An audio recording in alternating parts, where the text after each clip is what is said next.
جی السلام علیکم رحمۃ اللہ۔ میں غلام مرتضیٰ ظفر کینیڈا سے ظفر نامہ لے کر حاضر ہوں۔ تو آج پھر حالات حاضرہ پہ بات کرتے ہیں، اور جو معاملہ سرگرم ہے وہ وہی اسرائیل اور حماس کی جو جنگ ہے اور جو فلسطینیوں کی تباہی ہو رہی ہے اس کے بارے میں بات کرتے ہیں کہ آج پھر چند دن پہلے اسرائیل کے جو پرائم منسٹر ہیں انہوں نے بھی ایک مذہبی کارڈ کھیلتے ہوئے جو بائبل کے حوالے سے، جو تورا کے حوالے سے ایک کوٹیشن کی ہے، جس طرح کہ ہمارے بھی بہت سے مسلمان جو ہیں وہ جہاد کی جو آیات ہیں قرآن مجید میں ان کو کوٹ کرتے ہیں اور پھر ان کی اپنی تشریح کرتے ہیں۔ اسی طرح جو ہے وہ اسرائیل کے جو وزیر اعظم ہیں نتنیاہو صاحب، انہوں نے بھی جو بائبل کی کچھ ورسز ہیں ان کے حوالے سے ایک بات کی ہے۔ عمالیق جو قوم ہے اس کے ساتھ جو اسرائیل نے کیا تھا، یعنی وہ اپنے اس ظلم کو، بربریت کو جو وہ روا رکھے ہوئے ہیں غزہ میں، اور جو فلسطینیوں کی نسل کشی کر رہے ہیں، بمباری کر رہے ہیں، ان کے عورتوں، بچوں اور تمام بے گناہ لوگوں کو جو ان کے خلاف لڑ بھی نہیں رہے ہیں ان کو مار رہے ہیں، ان کو تہہ تہہ کر رہے ہیں، اس کا جو ہے نا وہ دفاع کرتے ہوئے ایک تورات کی اور اولڈ ٹیسٹمنٹ بائبل کی کچھ آیات کا جو ہے نا وہ حوالہ دیا ہے، جس میں کہ ان کو خدا تعالیٰ کی طرف سے حکم تھا کہ ان عمالیق کو کس طرح سے جو ہے نا وہ آپ نے تباہ و برباد کرنا ہے۔ یعنی انہوں نے جو کوٹ پڑھا وہ یہ ہے کہ now go attack the Amalekites and totally destroy all the belongings to them.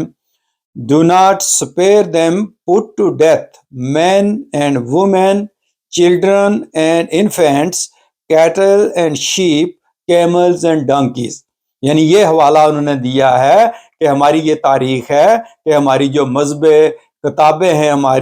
ہماری جو شریعت ہے اس میں بھی یہ کہا گیا تھا کہ جو آپ کے دشمن ہوں ان پہ جا کر جو ہے نا وہ حملہ کرو اور کسی چیز کو بھی نہ چھوڑو، نہ جو ہے نا وہاں کے بچوں کو، عورتوں کو، بوڑھوں کو، مردوں کو،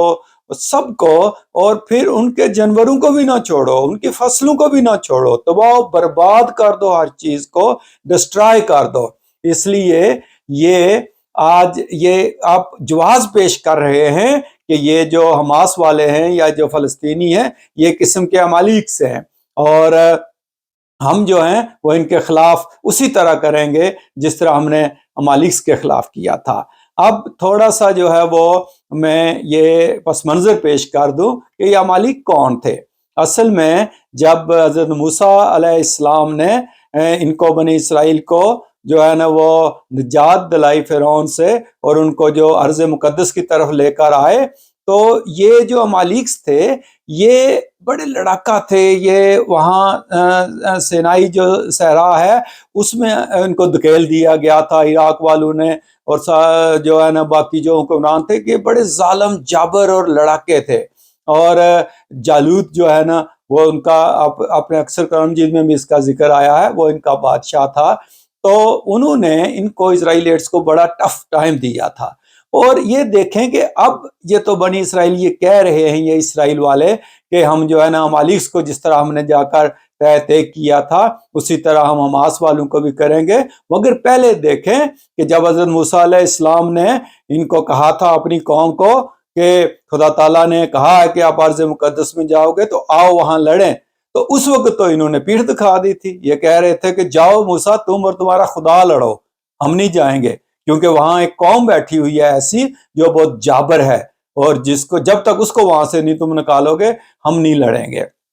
تو یہی عمالیق کی طرف اشارہ تھا ان کا۔ تو پھر خدا تعالیٰ نے ان کو ایسی سزا دی کہ یہ 40 سال تک اسی صحرا میں بھٹکتے رہے، اور پھر آخر خدا تعالیٰ نے حضرت موسیٰ علیہ السلام کو، چونکہ اپنی قوم سے ہمدردی تھی، اس کی دعائیں سنی خدا تعالیٰ نے، اور پھر اللہ تعالیٰ نے ان کو من و سلوہ بھی دیا اور ان کو دوبارہ سے جو سنبھلنے کا موقع دیا، اور پھر انہوں نے اپنی غلطی کا احساس بھی کیا۔ تو پھر حضرت موسیٰ علیہ السلام کی تو وہاں پھر وفات ہو گئی تھی، تو یشوع علیہ السلام جو تھے انہوں نے پھر ان 12 قبائل کو جو ہے وہ اکٹھا کیا اور جہاد کا جو ہے نا وہ درس دیا، اور پھر عمالیق کے خلاف جو ہے نا وہ انہوں نے وہ جہاد کیا اور حملہ کیا، اور اس وقت پھر خدا تعالیٰ کی طرف سے یہ جو حکم آیا تھا کہ آپ ان کو جو ہے نا وہ مار دو، تو یہ وہ اب استعمال کر رہے ہیں نتنیاہو صاحب۔ مگر اب یہ دیکھیں کہ نہ تو یہاں عمالیق ہے، عمالیق کی نسل سے تو کوئی رہا نہیں ہے، تو اس کے بعد آپ جو ہے نا وہ اس کو بہانہ بنا کر اگر یہ کہو تو پھر یہ چیز تو آپ کے اوپر بھی ثابت آتی ہے۔ اگر کل نازیوں نے آپ کو تباہ و برباد کیا تھا اور وہاں جا کر گیس چیمبرز میں آپ کو ہولوکاسٹ کیا تھا، تو دشمنی کی پھر بات ہوئی نا، کہ جو دشمن ہے یا جس کو آپ دشمن سمجھتے ہو یا جس کو آپ دشمن قوم سمجھتے ہو، نازی بھی یہی سمجھتے تھے، تو انہوں نے جو پھر آپ کے ساتھ سلوک کیا، کیا وہ ٹھیک تھا؟ کیا پھر عقل مانتی ہے؟ یا اگر آپ کے ساتھ کل کوئی طاقتور قوم آ کر پھر تمہارے عورتوں کو بچوں کو آج مارنا شروع کر دے اور تباہ و برباد کر دے اور نیست و نابود کر دے جس طرح تم نے غزہ کو کیا ہے، تو کیا پھر یہ تم پر نہیں فٹ آئے گا؟ اس وقت تو تم بہت چیخو گے کہ جب تمہارا ایک بچہ مر جاتا ہے تو تم زمین آسمان اٹھا لیتے ہو، اور دوسروں کے جا کر ہزاروں کی تعداد میں بچوں کو سکولوں میں ابھی آج بھی بمباری کی گئی ہے 2 سکولوں میں، اور چرچوں میں، مساجد میں، اسپتالوں میں، پناہ گاہوں میں، ہر جگہ مہاجر کیمپوں میں، اور تم یہ بہانہ بنا رہے ہو۔ اور اس کو دیکھیں کہ اس سے ایک یہ بھی ثابت ہوتا ہے کہ جو حضرت موسیٰ علیہ السلام کی شریعت تھی، چونکہ فرعون سے یہ لوگ دبے ہوئے تھے، اس لیے وہ جلالی شریعت تھی حضرت موسیٰ علیہ السلام کی، اور اس میں بھی جہاد جو ہے نا وہ فرض کیا گیا تھا، اور ان کو کہا گیا تھا کہ آپ جو ہے نا ان جابر قوموں کے مقابلے میں بچ نہیں سکتے ہو جب تک کہ آپ ہتھیار نہیں اٹھاؤ گے اور لڑو گے نہیں۔ مگر جو خدا تعالیٰ کی حکمت ہوتی ہے، اس لیے وہ اپنے انبیاء کو اور اپنے مسیحوں کو بھیجتا ہے۔ تو پھر جب یہ جلالی دور چلا حضرت موسیٰ کی نسل میں آگے، تو پھر وہ ختم کہاں ہوا؟ حضرت عیسیٰ علیہ السلام پہ، مسیح علیہ السلام پہ، کہ جو رحمت بن کر آئے۔ حضرت موسیٰ علیہ السلام کی جو ہے نا وہ جو شریعت تھی اس کے آخر میں، اور انہوں نے پھر جس طرح موسیٰ علیہ السلام نے تو تھپڑ مار کے ایک بندہ مار دیا تھا، مگر جو شریعت تھی عیسوی شریعت حضرت عیسیٰ علیہ السلام کا تھا، تو اگر کوئی ایک گال پہ بھی تھپڑ مارے تو دوسرا بھی آگے کر دو۔ تو جو محمدی شریعت تھی صلی اللہ علیہ وسلم کی، تو اس میں بھی دیکھیں کہ خدا تعالیٰ نے جہاد اس وقت فرض کیا تھا کہ جب ظلم و ستم کے پہاڑ توڑ دیے گئے تھے رسول پاک صلی اللہ علیہ وسلم کے اوپر، اور پھر جلاوطن کر دیا گیا تھا، قتل کے منصوبے کر دیے گئے تھے، تو پھر اس وقت جہاد فرض ہوا تھا۔ مگر دیکھیں کہ فرق کیا ہے کہ ادھر جو نتنیاہو صاحب حوالہ دے رہے ہیں بائبل کا، اس میں یہ ہے کہ ان کے مردوں کو، عورتوں کو، بچوں کو، جانوروں کو، سب کو، اور ان کے فصلوں کو بھی تباہ برباد کر دو۔ مگر اسلامی شریعت کیا کہتی ہے کہ جہاد تو فرض ہے، مگر فرمایا کہ کسی بھی بے گناہ کو نہیں مارنا، کسی بھی اس بندے کو نہیں مارنا جو آپ کے خلاف لڑ نہیں رہا ہے، جو ہتھیار نہیں اٹھا رہا ہے، جو پناہ مانگے اس کو پناہ دینی ہے، کسی کی فصل کو تباہ نہیں کرنا ہے، جانوروں کو نہیں مارنا ہے، عورتوں اور بچوں کو نہیں مارنا ہے۔ تو یہ فرق ہے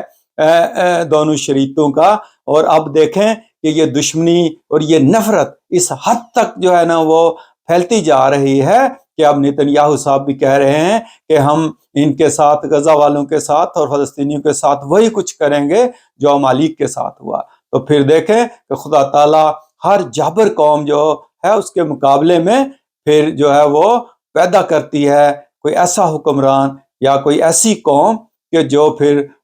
بنی اسرائیل کی تو تاریخ ہی یہی ہے کہ آپ لوگوں کو خدا تعالیٰ نے شروع سے ہی اٹھایا، پھر مارا، پھر اٹھایا، پھر مارا، پھر اٹھایا اور پھر مارا، اور قیامت تک یہی ہوتا رہے گا۔ آپ اٹھو گے اور پھر دبو گے اور پھر مرو گے اور پھر اٹھو گے، یعنی خدا تعالیٰ کرم جیت بھرا ہوا ہے آپ کے جو ہے نا، خدا تعالیٰ نے آپ کے انعام کتنے کیے، اور اب آپ کہتے ہو دوسروں کے کہ وہ کرسڈ ہے، کرس تو آپ ہی اصل میں ہوئے ہو۔ تو